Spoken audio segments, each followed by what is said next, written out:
plugin manager. As I mentioned, they're the mini workhorses. So for instance, you'll see a lot of how to say plugins that you might think, what are they doing there? For instance, the authentication Gmail.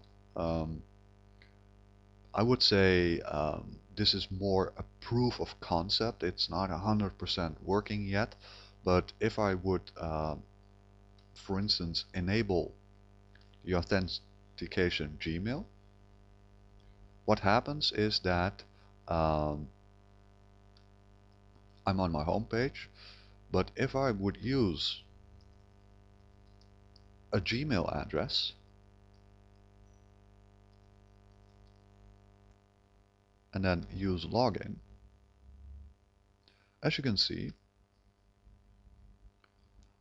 everybody with a Gmail address is now capable of logging into your website.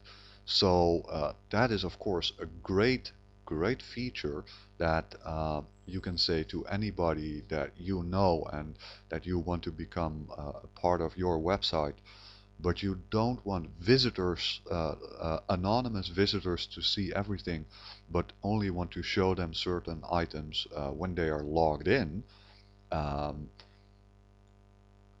you can say like, okay, use your Gmail address and you're capable of logging into my website and see things that anonymous visitors are not allowed to see.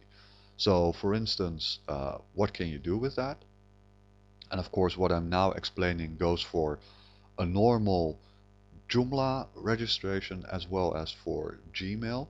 But for instance, I go to my module manager and I want only registered people to see the latest news.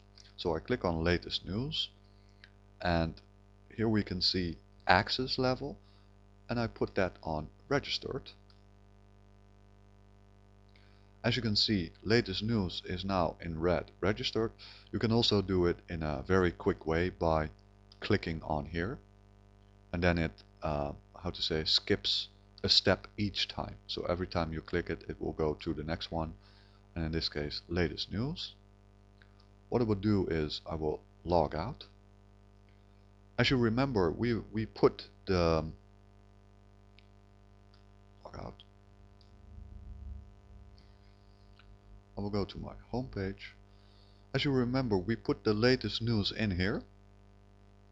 And if I now log in, and no matter whether that's with my Joomla account itself or because we put the plugin Gmail authentication,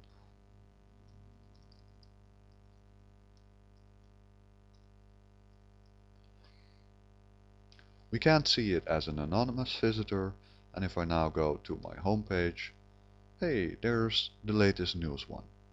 So you can of course do this with every module and also with, as you can see, with certain content, because certain content has certain access levels. So this makes Joomla very versatile because we can show certain content to anonymous visitors and show certain content to members only. So that's a great feature in that. Again, the Gmail authentication is just one tiny little sample of a plugin. Again, a kind of a mini workhorse. Um, there's, for instance, a search plugin. What does it do? In this case, we have a search content, search web links, search contacts, and search categories. So say that we don't want contacts searchable. Then what we could do is simply disable it. And this way we can't search for contacts because it's disabled. So be careful though with just how to say disabling plugins just out of the blue. You have to know what you are doing, but basically you are capable of enabling and disabling certain ones. If, for instance, you would disable the Joomla authentication, you might run into problems. So don't go just disabling every plugin you see. It needs some care. Then from the plugin